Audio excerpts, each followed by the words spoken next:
Support ತೊಗೊಂಡು ನಾ ಮುಖ್ಯಮಂತ್ರಿ ಆಗ್ತೀನೋ BJPಗೆ ಬಂದೇ ಮುಖ್ಯಮಂತ್ರಿ ಆಗ್ತೀನಿ ಯಾರಿಗೆ ಗೊತ್ತದ 28ಕ್ಕೆ ನಾ ಹಾಕ್ತೀನಿ ಇಷ್ಟು ಮಾತ್ರ ಗ್ಯಾರಂಟಿ.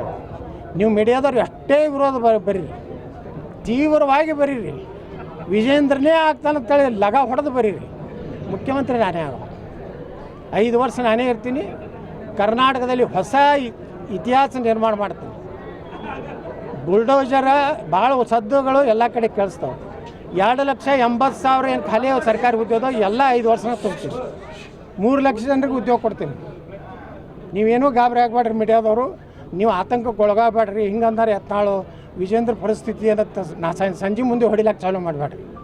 ಯತ್ನಾಳೆ ಭವಿಷ್ಯ ನಿಜವಾಗುವುದೇ ಇಂದಿನ ವಿಶೇಷ ಹೊಡ್ಕೊತ್ಕೊಂಡ್ರ ಮ್ಯಾಗೂ ಕ್ಯಾಲ್ಕುಲೇಷನ್ ಮಾಡಬೇಕಾಗ್ತದೆ. ಆ ಸ್ವಾಮಿಗಳ ಹೆಸರು ಮ್ಯಾಗ ನಾ ಹೇಳ್ತೇನೆ. ದಕ್ಷಿಣ ಭಾಗದ ಯಾರೋ ಒಬ್ಬರು ಹಂಗೆ ಹೇಳ್ಬೇಡ್ರಿ. ಇದೇ ಸ್ವಾಮಿ ಅಂದ್ರೆ ಆ ಸ್ವಾಮಿದು ಚರಿತ್ರೆ ನನ್ನ ಬಲ್ಲಿ ಐತೆ.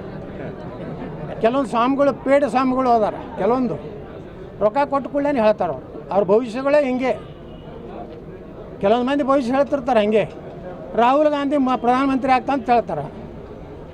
ಈ ಜನ್ಮದಾಗ ರಾಹುಲ್ ಗಾಂಧಿ ಪ್ರಧಾನಮಂತ್ರಿ ಆಗೋದಿಲ್ಲ. ಮೋದಿಯವ್ರ ನಂತರ ಯೋಗಿ ರೆಡಿ ಆಗ್ಯಾರ, ದೇಶದ ಜನ ರೆಡಿ ಆಗ್ಯಾರ. ಅದೇ ಕರ್ನಾಟಕದ್ದೇ ಹೇಳ್ತೀನಿ. ಸಿದ್ದರಾಮಯ್ಯನವ್ರ ನಂತರ ಯಾರು ಆಗ್ತಾರೆ? ಸಿದ್ದರಾಮಯ್ಯನವರ ಕೊನೆಯ ಕಾಂಗ್ರೆಸ್ ಮುಖ್ಯಮಂತ್ರಿ. ಮುಂದೆ ಯಾರು ಕಾಂಗ್ರೆಸ್ ಥರ ನನ್ನ ಪಕ್ಷನೂ ಬಂದರೂ ಬರ್ಬೋದು, JCB ಪಾರ್ಟಿ. ನೀವೆಲ್ಲ ಜೋಕ್ ಅನ್ಬೋದು ಮೀಡಿಯಾದವರು.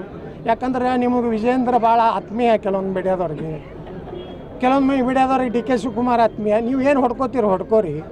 ನಾನೇ ಮುಖ್ಯಮಂತ್ರಿ ಆದ್ರೆ ಅವಾಗ ನೀವೇನು ಮಾಡಂಗತ್ತೀರಿ? ನೀವೇ ಬಂದು ಇಂಟ್ರ್ಯೂ ತೊಗೋತೀರಿ. ಸರ್ ನಾವು ಹೇಳಿದ್ದೀವಿ, ನೀವು ಹೇಳಿದ್ದೀವಿ.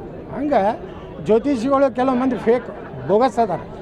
ಅವ್ರು ರೊಕ್ಕ ಕೊಟ್ಟು ಕೂಡಲೇ ಒಂದು 10-11 ಲಕ್ಷ ಕೊಟ್ಟು ಪಾದ ಪೂಜೆ ಮಾಡಿದ್ರೆ ಹೇಳ್ಬಿಡ್ತಾರೆ ಇವರೇ ಮುಖ್ಯಮಂತ್ರಿ ಆಗಲಿ, ಇವರೇ ಏನು ವೀರಶೈವ ಮಹಾಸಭಾ ಅಧ್ಯಕ್ಷರಾಗಲಿ ತಿಳ್ಕೊತ ಅಡ್ಯಾಡ್ತಾರಲ್ಲ, ಅವ್ರ ಘನತೆಯನ್ನು ಅವರೇ ಕಳ್ಕೊಳಕತ್ತಾರ.